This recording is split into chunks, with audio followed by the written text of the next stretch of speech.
देहरादून से बड़ी खबर, सीबीआई जांच का मामला, कांग्रेस का हल्ला बोल। ढोल मजीरे के साथ सीएम त्रिवेंद्र सिंह रावत के खिलाफ नारेबाजी की जा रही है। राजभवन की तरफ से कांग्रेस ने ये कूच किया। प्रदर्शन में प्रीतम सिंह, सूर्यकांत धस्माना मौजूद हैं। हरीश रावत भी बैरिकेडिंग पर कर रहे हैं प्रदर्शन। राजभवन जाने के लिए कांग्रेसियों को रोका गया। कांग्रेस और पुलिस में धक्का मुक्की भी हुई। कांग्रेसियों और पुलिस में बातचीत जारी है। कल कांग्रेस ने राज्यपाल से मिलने का वक्त मांगा था, वहीं राज्यपाल ने नहीं दिया मिलने का वक्त। कांग्रेस ने राज्यपाल पर ही आरोप लगा दिए।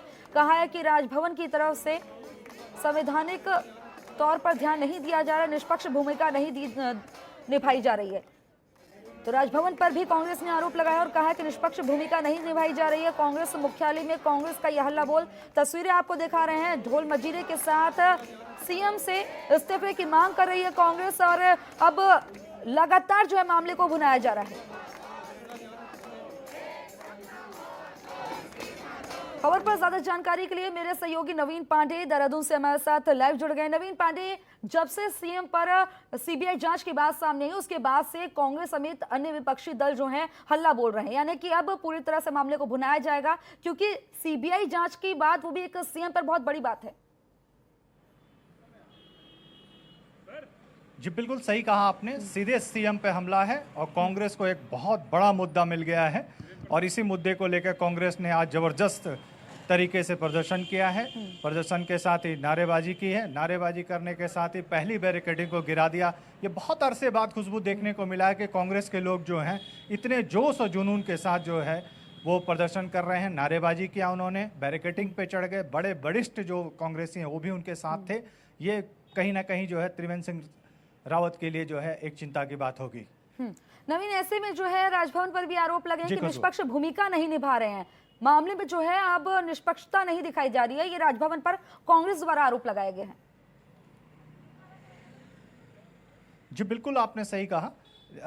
आज जो कांग्रेस का कल जो प्रेस कॉन्फ्रेंस हुई थी उसमें उन्होंने कहा था कि हम जो है शाम को राजभवन जाके अपनी बात कहेंगे, अपनी बात रखेंगे। जो कांग्रेस के 11 विधायक हैं वो सभी साथ जाएंगे, जो वरिष्ठ नेता हैं वो सभी लोग साथ होंगे।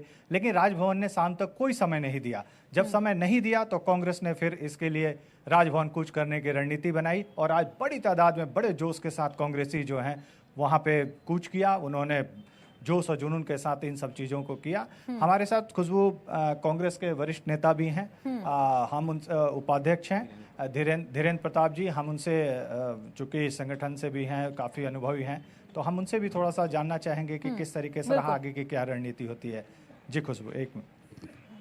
जी धीरेन्द्र जी, किस तरीके से अब आगे की रणनीति रहेगी, चूँकि आप बहुत पुराने अनुभवी नेता रहे हैं और जैसे अभी हरीश रावत जी ने भी कहा कि गिरफ्तारी तक की बात आ सकती है, अब आगे क्या होगा इसके बारे में कुछ बताएं। ये तो जो राज्यपाल हैं, राज्यपाल राष्ट्रपति जी के प्रतिनिधि होते हैं, वो संविधान के संरक्षक होते हैं, वो राज्य के प्रथम नागरिक होते हैं और जिस तरह से राजनिवास काम कर रहा है वो एक तरह से भाजपा के एजेंट की तरह काम कर रहा है। और मेरा आरोप है कि राजनिवास में जो है वो संविधान की रक्षा नहीं हो रही है, बल्कि भाजपा के भ्रष्टाचार पर उस पर एक पर्दा पहनाने की कोशिश हो रही है। मेरी राष्ट्रपति, महामहिम राष्ट्रपति जी से अपील है कोविंद साहब से कि इस पर निगाह रखें और गवर्नर को यहाँ से वापस कर देना चाहिए। गवर्नर साहब ने जिस तरह से आज विपक्ष के सबसे बड़े संगठन जो कांग्रेस है उसको समय नहीं दिया, तो उससे साफ दिखाई देता है कि उनकी नीयत में नेकी नहीं है और राज्यपाल से जो संविधान की रक्षा होनी चाहिए उसमें वो विफल हो रही है। तो क्या आप कांग्रेस जहां त्रिवेंद्र सिंह रावत के खिलाफ मोर्चा ले रही है, अब क्या वो सीधे तौर पर राजभवन को लेकर भी निशाना बना रही है? देखिए, ये बड़े दुख की बात है कि कांग्रेस के शासित राज्यों में ऐसा कभी नहीं होता था जब दिल्ली में केंद्र की सरकार थी। लेकिन हम क्या देख रहे हैं कि महाराष्ट्र में यही आरोप शिवसेना जो है भगत सिंह कोश्यारी जी पे लगा रही है और आज हमें भी मजबूर होकर ये कहना पड़ा, क्योंकि गवर्नर साहब को इसमें क्या दिक्कत है अगर कोई ज्ञापन देने के लिए कांग्रेस का शिष्टमंडल जाता है। हम सबसे बड़ा विपक्षी दल हैं तो उसका सम्मान किया जाना चाहिए। ये लोकतंत्र की हत्या करने पर लगी है राजनिवास, जिसकी हम कठोर निंदा करते हैं। अब क्या आगे की रणनीति होगी? देखिए, कांग्रेस तो गांधीवादी नीतियों में विश्वास रखती है। अगर इनका यही तरीका रहा और इसी तरह से लोकतंत्र की हत्या होती रही, ये तो अब स्पष्ट हो गया है कि ये जो सरकार है वो भ्रष्ट है।